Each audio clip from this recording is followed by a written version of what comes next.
Muito bem, pessoal, bem-vindos de volta. Estamos nós a estudarmos a Lei 11.101 de 2005, Lei de Falência e Recuperação de Empresas. Nosso semestre começou com o estudo de uma certa teoria geral desse assunto. Passamos pela recuperação extrajudicial das empresas e no nosso último conteúdo, nos nossos dois últimos vídeos, nós vimos a recuperação judicial e tratamos dos aspectos mais relevantes da recuperação, encerrando com o procedimento da recuperação judicial. Muito bem, no vídeo de hoje nós vamos nesse contexto, vamos iniciar o estudo da falência. Falência, um sistema de execução coletiva dos credores em face do devedor. Para a gente iniciar esse assunto, que é extremamente importante para nós, extremamente atual e obviamente com uma série de aspectos relevantes, vocês podem notar que agora esse próximo bimestre será inteirinho em cima da falência, nós precisamos entender que a falência é uma das três medidas, uma das três previsões da Lei 11.101. A Lei 11.101 olha para o devedor, empresário, individualmente falando, ou em coletivo, em sociedade, em situação de crise econômica e financeira. E tenta manter a atividade empresarial através do princípio da preservação por conta de todos os seus aspectos ou seus aspectos circundantes, a finalidade social, a finalidade econômica, a finalidade ambiental, uma série de outros efeitos que a atividade empresarial gera, fazem com que o legislador queira manter a atividade empresarial. Entretanto, nós já vimos que para essa manutenção, para essa intenção de preservação da empresa, seja perene, seja de fato alcançada, nós precisamos verificar um outro princípio, chamado princípio da viabilidade. O que isso quer dizer? Para que a empresa seja preservada, ela precisa demonstrar ser viável. Não basta querer preservar uma atividade, não basta querer recuperar a sua empresa, é necessário ter viabilidade para isso. Nós já tivemos alguns exemplos de atividades que deixam de ser viáveis. Entretanto, é óbvio que toda a sistemática econômica do Brasil acaba também se preocupando com o que nós chamamos de atraso, impontualidade ou inadimplência. Nós temos no Brasil uma taxa elevadíssima de inadimplência e isso gera expectativas negativas em todo o mercado, em todos os negócios, na grande maioria dos ramos de atividade empresarial brasileira. E exatamente nesse cenário de impontualidade, de inadimplência, é que nós precisamos observar essa medida que a lei traz para um momento mais complexo, mais gravoso, de crise econômica e financeira praticamente irreversível, sem qualquer possibilidade de recuperação, sem qualquer possibilidade viável de manutenção da atividade. Falência, no direito português, ou na essência do direito português, tem origem ou tem interpretação no termo quebra. Falir é quebrar, vem do termo também latino falere, que quer dizer exatamente isso, quebra, insuficiência de recursos. Nós usamos essa expressão de forma corriqueira, né? Estou falido, ou seja, estou quebrado, estou sem recursos, estou sem dinheiro. A ideia da falência vem exatamente aí. E esse instituto formalizado na lei nasce exatamente em razão da inviabilidade de manutenção da atividade empresarial. E essa inviabilidade pode nascer por várias circunstâncias. Então vamos lá. A falência pode ser requerida por qualquer credor do devedor. Mas ela também pode ser requerida pelo próprio devedor. É o que nós chamamos de autofalência. O que nós vamos analisar neste momento são os aspectos gerais da falência e depois nós vamos distinguir a autofalência do pedido de falência de terceiros, que não os credores. A gente chama então falência, quando qualquer credor interessado pode buscar o pedido, ou autofalência, quando o próprio devedor reconhece a sua inviabilidade e em vez de, por exemplo, buscar a recuperação, entra direto com o pedido de autofalência. Isso é possível, a gente vai ver depois exatamente quem pode requerer essa autofalência. Mas em termos genéricos, falência quer dizer quebra, inviabilidade de manutenção da atividade. Eu disse a vocês que a lei anterior trazia um aspecto meramente patrimonialista. O que isso quer dizer? Antes, a ideia da lei de 45 era fazer uma grande liquidação coletiva para saldar os credores. Bom, no âmbito da falência, é inegável que nós estamos de fato em uma execução concursal ou num processo de execução coletivo.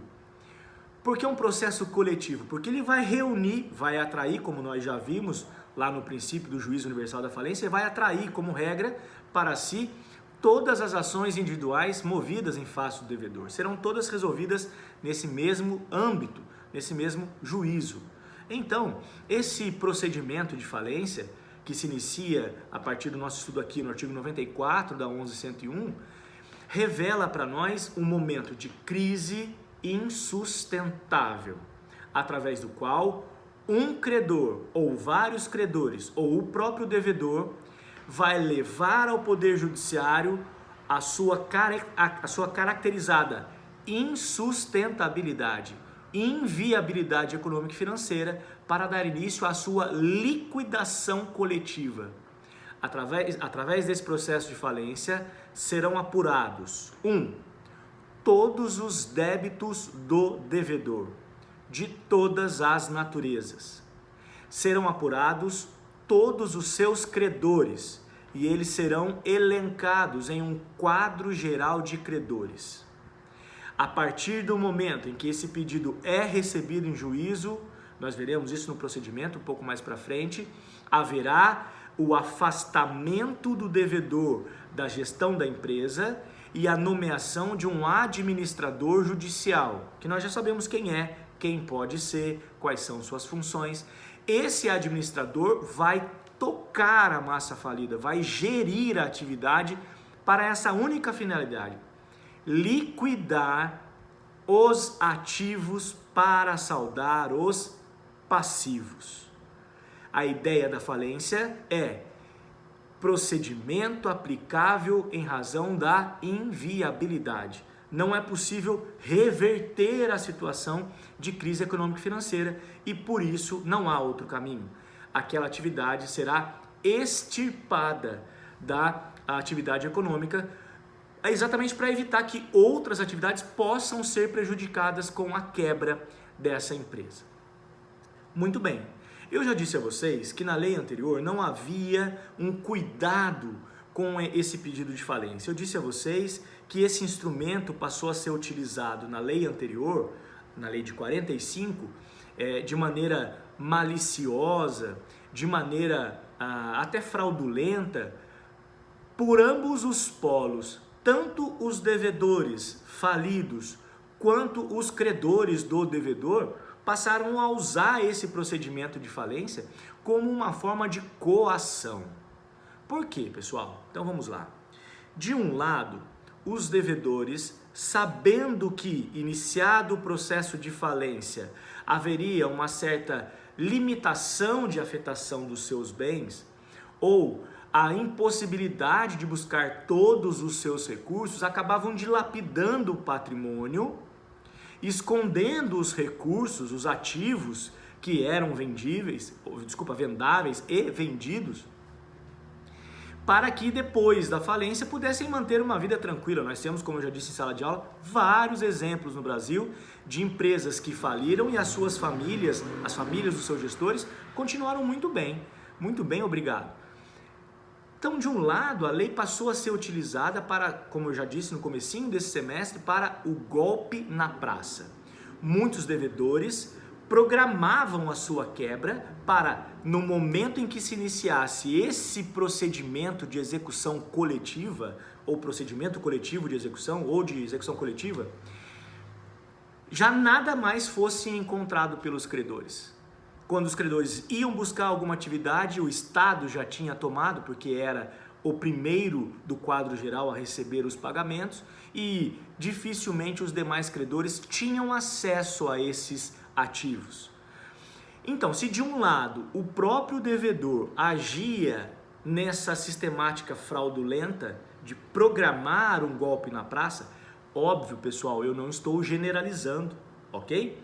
Estou dizendo que era uma prática que passou a ser praticada para o fim de fraudar o pagamento aos credores. De outro lado, os devedores, como vocês já sabem, os credores, como vocês já sabem, podiam pedir a falência do devedor por qualquer quantia. Bastava que houvesse um título em aberto. E esse pedido impunha um prazo exíguo para o devedor, para o que nós chamamos de depósito elisivo. Então, no procedimento anterior, havia o pedido de falência e o depósito deveria ser feito em 48 horas, sob pena de decretação de falência. Então, por qualquer valor, R$1.000, R$500, R$2.000, havia a realização de pedido de falência, a fim de forçar o devedor a pagar imediatamente a dívida, sob pena de ir à falência e ter a sua atividade encerrada com a presença do antigo chamado síndico. Hoje não existe mais essa figura. Hoje quem faz a administração geral é o administrador. Há bastante diferença, nós nem vamos falar de síndico, porque já acabou faz muito tempo, mas na lei anterior era essa figura que tomava a frente dos negócios, liquidava e o pouco que encontrava pagava uma relação de credores que também é diferente da que a lei de 2005 trouxe. Muito bem, então nós tínhamos esse paradigma, esse cenário no ambiente falimentar brasileiro. De um lado, os devedores usando a legislação para fraudar os seus credores, para programar uma quebra antecipada e, quando fossem acionados, nada seria encontrado com eles e os seus credores ficavam então literalmente a ver navios. De outro lado, os credores usando a legislação para impor ao devedor o pagamento em prazo recorde sob pena de decretação de falência. Então, qual era a questão? A questão era, o devedor era coagido ao pagamento, quase que imediato, para evitar a falência. Então, a lei passou a ser usada ou como meio de fraude, não generalizando, mas como meio de fraude ou como meio de coação a pagamento. E, obviamente, isso acaba banalizando um sistema que é bastante peculiar e é muitíssimo importante. Até que em 2005, essa realidade muda, se transforma de maneira considerável. Por que considerável? Porque a partir de 2005, a Lei 11.101 se preocupa em estabelecer critérios mais bem definidos para que alguém possa exigir a falência do outro. A Lei 11.101, a partir do artigo 94, estabelece quais são os casos em que alguém vai poder requerer a falência do devedor. E nós vamos notar que nessas circunstâncias há uma preocupação com um certo equilíbrio, com uma certa plausibilidade de inviabilidade. Nós veremos, por exemplo, que não é por qualquer valor, sem uma execução judicial já iniciada e frustrada, que um credor poderá satisfazer o seu crédito. Nós verificaremos que o legislador foi extremamente feliz em estabelecer alguns parâmetros para que alguém possa pedir a falência de um devedor. Então, feita essa introdução, esse vídeo com essas informações que são relevantes, preparatórias para a compreensão da falência, já que vimos o que é falência, agora nós precisaremos analisar, e faremos isso no próximo vídeo para não ficar muito pesado, quando que um empresário devedor poderá ter a sua falência requerida. Lembrando que não é só o devedor que pode ter a falência requerida por terceiro credor. Nós já dissemos aqui, também o próprio devedor poderá requerer a sua autofalência. Tudo bem, pessoal? Ótimo. Então, neste caso, nós vamos então para esse nosso próximo vídeo, onde estudaremos então quais são as causas de decretação da falência do devedor. Fiquem tranquilos, esse é só o início do nosso estudo sobre a falência. Teremos muitas informações relevantes e a partir de agora começa o nosso conteúdo do segundo bimestre. Tá ok? Espero vocês então no próximo vídeo, onde estudaremos o artigo 94 da Lei 11.101. Pessoal, tchau, tchau e até logo mais. Não deixem de assistir o próximo vídeo. Até mais!